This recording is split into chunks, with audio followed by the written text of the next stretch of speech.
जनता की पुकार में आपका स्वागत है। स्टेट ऑफ होर्मुज में रुकावट अस्वीकार्य, लोकसभा से पीएम मोदी का दुनिया को बड़ा मैसेज। प्रधानमंत्री नरेंद्र मोदी ने ईरान, जंग और पश्चिम एशिया की स्थिति पर संसद में बयान दिया है। पीएम मोदी ने कहा कि पश्चिम एशिया की स्थिति चिंताजनक है। प्रधानमंत्री नरेंद्र मोदी ने कहा कि पश्चिम एशिया में लगभग 1 करोड़ भारतीय रहते हैं और वही कार्यरत है। इस मुद्दे पर संसदीय आम सहमति होना महत्वपूर्ण है। मैंने विभिन्न देशों के राष्ट्राध्यक्षों से बात की है। हमारे सभी मिशन प्रभावित देशों में फंसे भारतीयों की मदद करने के लिए हर संभव प्रयास कर रहे हैं। पीएम मोदी ने संसद में बताया कि युद्ध शुरू होने के बाद से 3,75,000 से अधिक भारतीय वापस लौट चुके हैं। ईरान में लगभग 1,000 भारतीय वापस लौटे हैं। इनमें से कई मेडिकल के छात्र हैं। पीएम नरेंद्र मोदी की पूरी बात सुन लीजिए। मैं इस सम्मानित सदन में पश्चिम एशिया में चल रहे संघर्ष और इसकी वजह से भारत के सामने आई चुनौतियों पर बात रखने के लिए उपस्थित हुआ हूं। इस समय पश्चिमी एशिया की हालत चिंताजनक है। बीते 2-3 हफ्तों में जयशंकर जी ने और हरदीप पुरी जी ने इस विषय पर सदन को जरूरी जानकारी दी है। अब इस संकट को 3 सप्ताह से ज्यादा हो रहा है। इसका पूरे विश्व की अर्थव्यवस्था पर, लोगों के जीवन पर बहुत ही विपरीत असर हो रहा है। इसलिए पूरी दुनिया इस संकट के जल्द से जल्द समाधान के लिए सभी पक्षों से आग्रह भी कर रही है। अध्यक्ष महोदय, भारत के सामने भी इस युद्ध ने अप्रत्याशित चुनौतियां खड़ी कर दी हैं।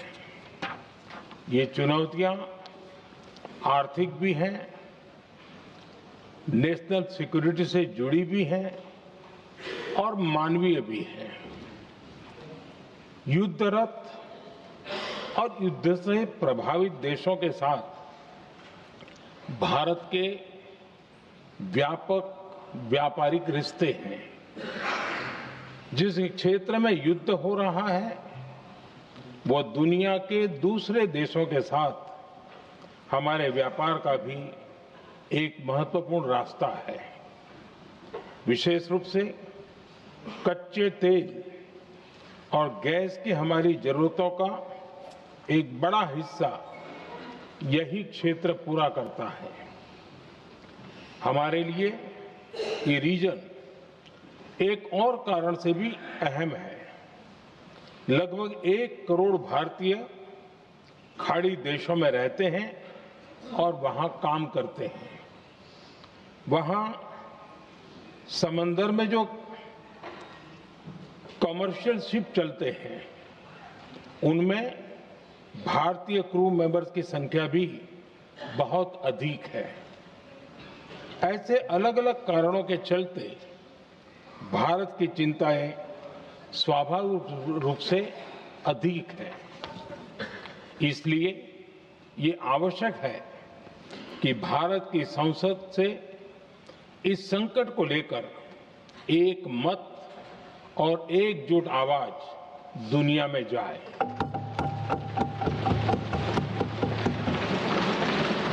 अध्यक्ष जी, जब से ये युद्ध शुरू हुआ है तब से ही प्रभावित देशों में हर भारतीय को जरूरी मदद दी जा रही है। मैंने खुद पश्चिम एशिया के ज्यादातर देशों के राष्ट्राध्यक्षों के साथ 2 राउंड फोन पर बात की है। सभी ने भारतीयों की सुरक्षा का पूरा आश्वासन दिया है। दुर्भाग्य से इस दौरान कुछ लोगों की दुखद मृत्यु हुई है और कुछ घायल हुए हैं। ऐसे मुश्किल हालात में परिवारजनों को आवश्यक मदद दी जा रही है। जो घायल है उनका बेहतर इलाज सुनिश्चित कराया जा रहा है। अध्यक्ष जी, प्रभावित देशों में हमारे जितने भी मिशन हैं वो निरंतर भारतीयों की मदद करने में जुटे हैं। वहां कम काम करने वाले भारतीय हो या फिर जो टूरिस्ट वहां गए हैं, सभी को हर संभव मदद दी जा रही है। हमारे मिशन नियमित रूप से एडवाइजरी जारी कर रहे हैं। यहां भारत में और अन्य प्रभावित देशों में 24/7 कंट्रोल रूम और आपातकालीन हेल्पलाइन स्थापित की गई है। इनके माध्यम से सभी प्रभावितों को त्वरित जानकारी दी जा रही है।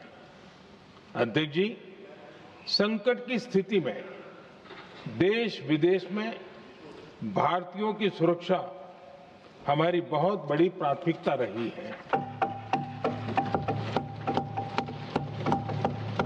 युद्ध शुरू होने के बाद से लेकर अब तक 3,75,000 से अधिक भारतीय सुरक्षित भारत लौट चुके हैं।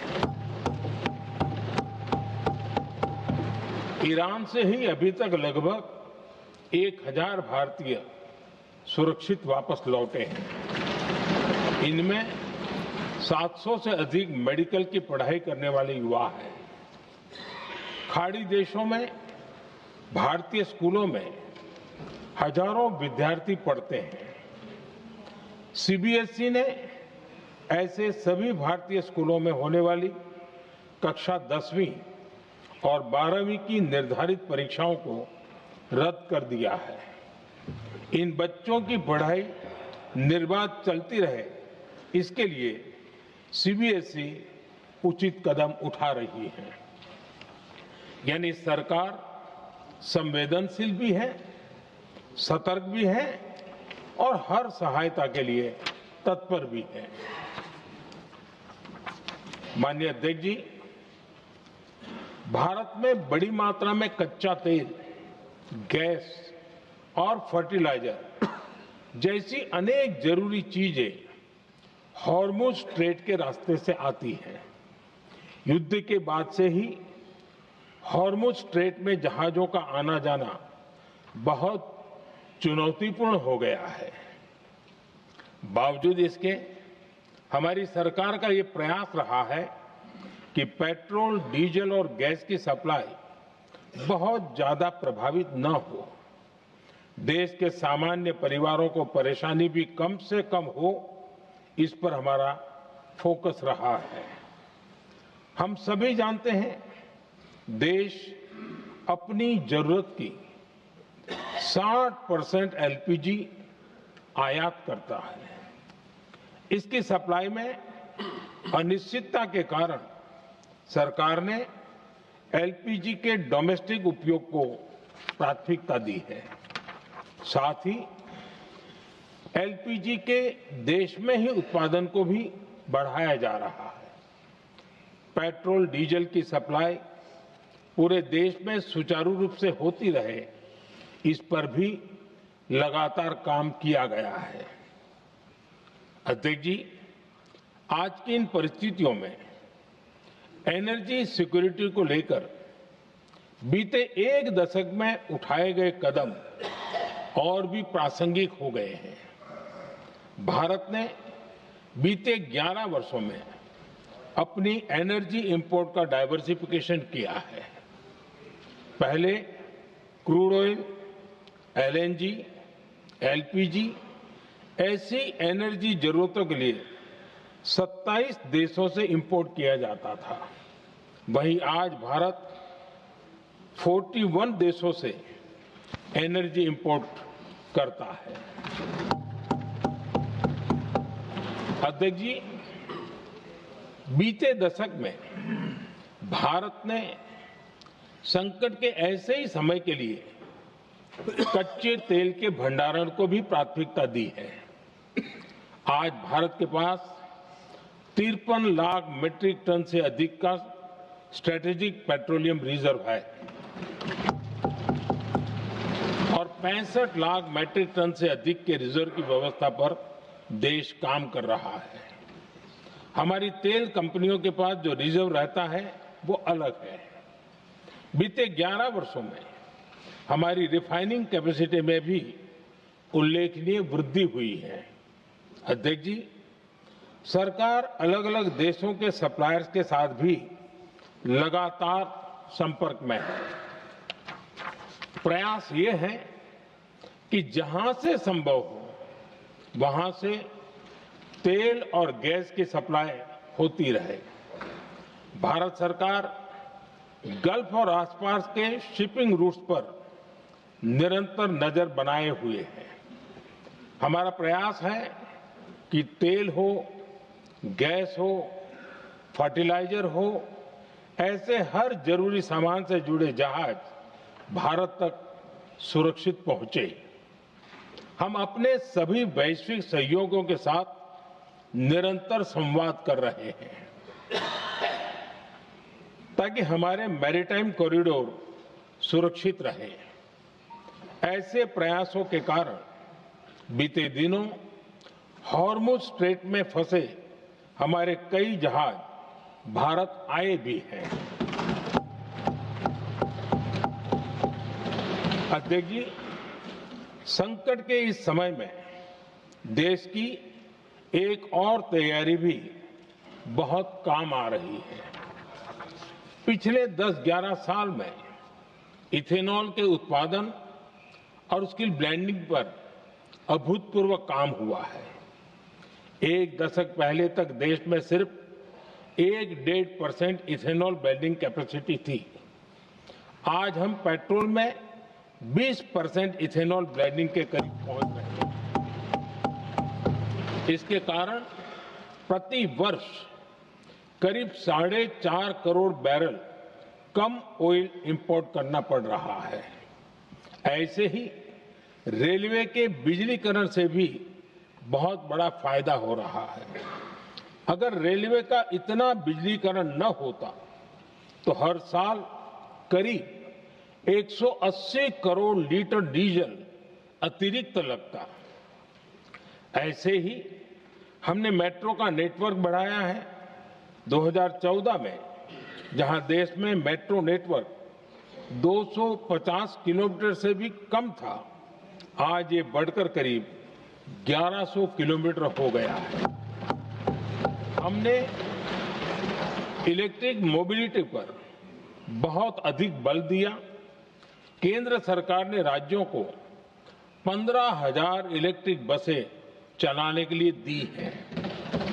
आज जिस स्केल पर वैकल्पिक ईंधन पर काम हो रहा है, उससे भारत का भविष्य और सुरक्षित होगा।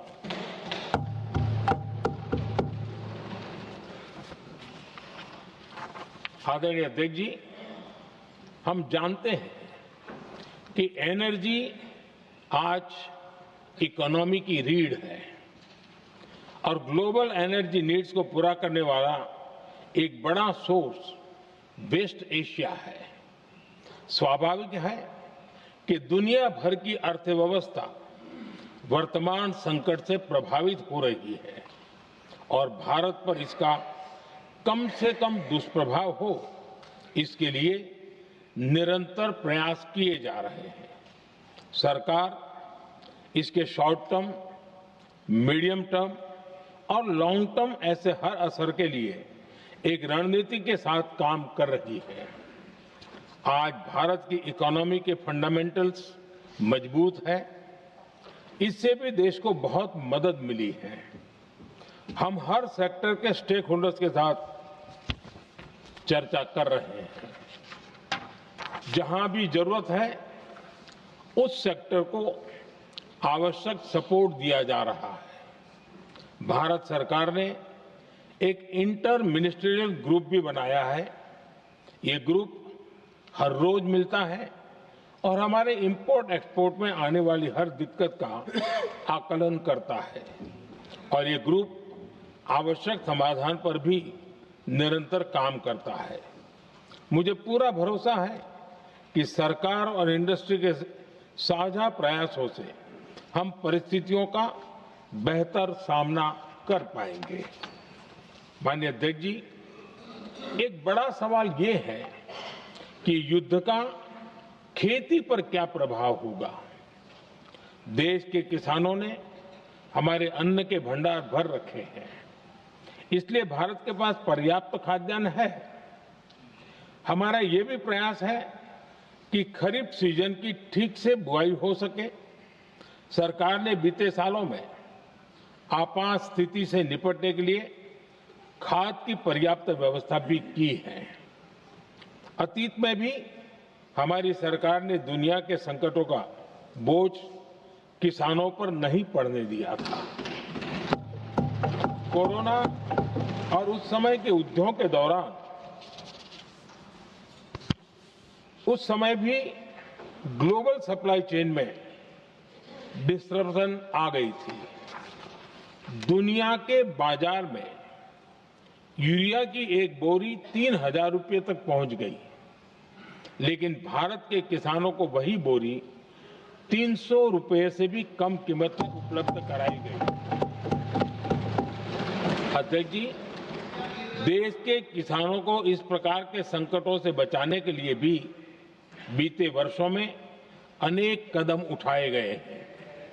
पिछले एक दशक में देश में 6 यूरिया प्लांट शुरू किए गए हैं। इससे सालाना 76 लाख मैट्रिक टन से अधिक की यूरिया प्रोडक्शन कैपेसिटी जुड़ी है। इस दौरान डीएपी और एनपीकेएस जैसी खाद का घरेलू उत्पादन भी करीब 50 लाख मैट्रिक टन बढ़ाया गया है। इतना ही नहीं, तेल और गैस की तरह खाद के आयात को भी डाइवर्सिफाई किया गया है। ऐसे ही डीएपी और एनपीके के आयात के लिए भी हमने अपने विकल्पों को विस्तार किया है। अध्यक्ष जी, सरकार ने देश के किसानों को made in India nano urea का विकल्प भी दिया है। सरकार किसानों को प्राकृतिक खेती के लिए भी प्रोत्साहित कर रही है। पीएम कुसुम योजना के तहत किसानों को 22 लाख से ज्यादा सोलर पंप दिए गए हैं। इससे भी डीजल पर उनकी निर्भरता कम हुई है। मैं सदन के माध्यम से देश के किसानों को विश्वास दिलाता हूं कि सरकार किसानों की हर संभव मदद करती रहेगी। आदरणीय अध्यक्ष जी, युद्ध का एक बहुत बड़ा चैलेंज ये भी है कि भारत में गर्मी का मौसम शुरू हो रहा है।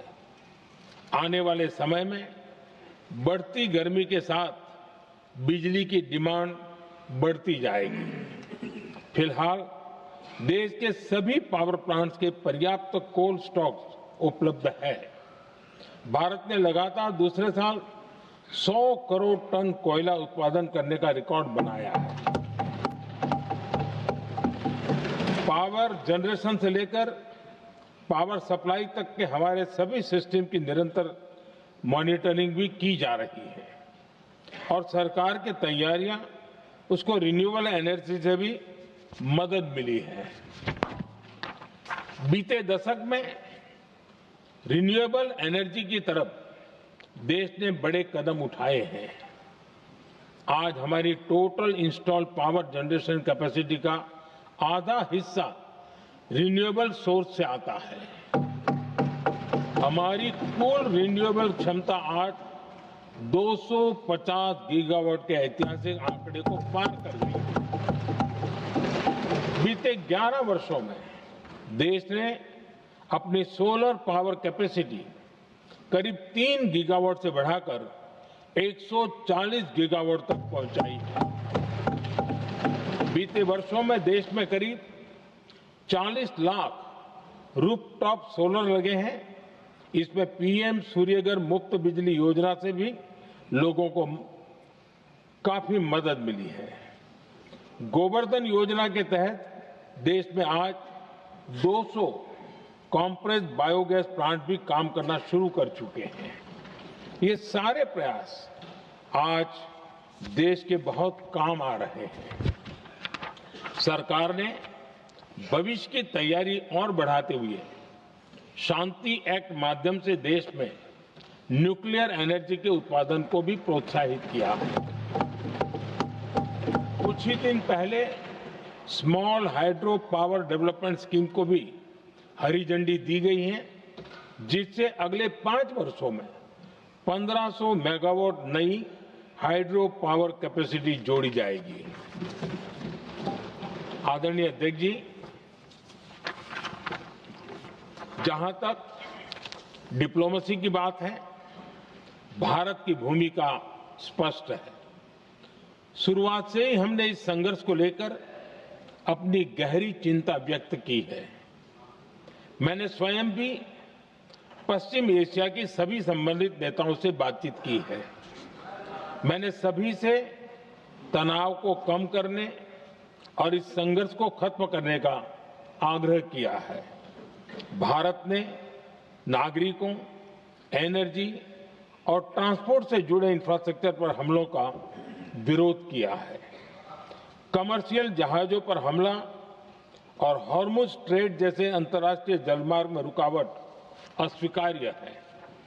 भारत डिप्लोमेसी के जरिए युद्ध के इस माहौल में भी भारतीय जहाजों के सुरक्षित आवागमन के लिए निरंतर प्रयास कर रहा है।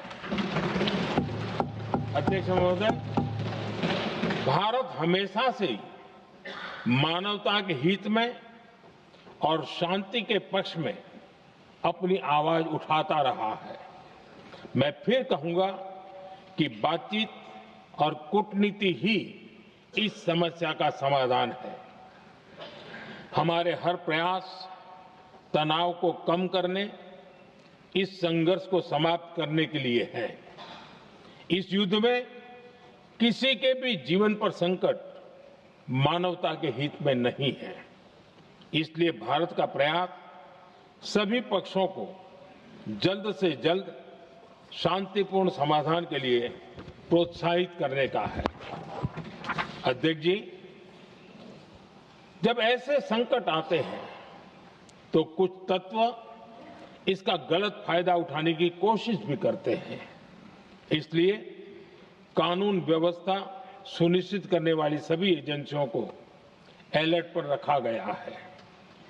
कोस्टल सिक्योरिटी हो, बॉर्डर सिक्योरिटी हो, साइबर सिक्योरिटी हो, स्ट्रेटेजिक इंस्टॉलेशंस हो, सबकी सुरक्षा को और मजबूत किया जा रहा है। अध्यक्ष जी, इस युद्ध के कारण दुनिया में जो कठिन हालात बने हैं, उनका प्रभाव लंबे समय तक बने रहने की आशंका है। इसलिए हमें तैयार रहना होगा, हमें एकजुट रहना होगा।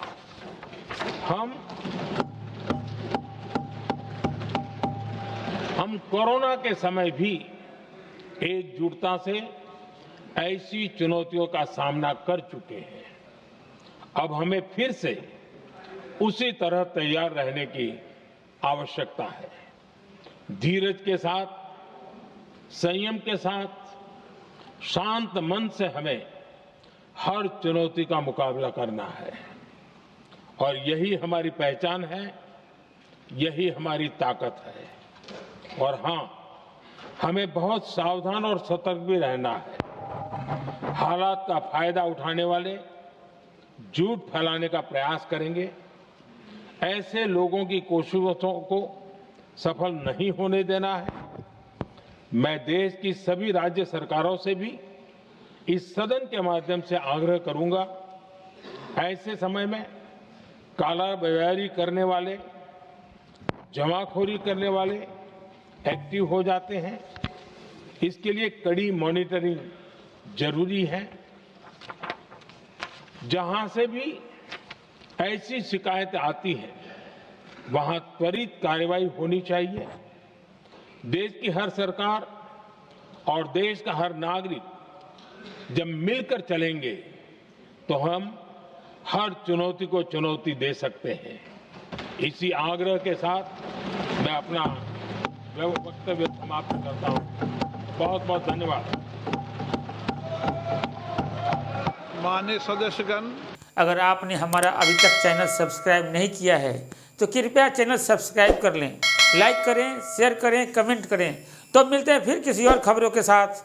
नमस्कार।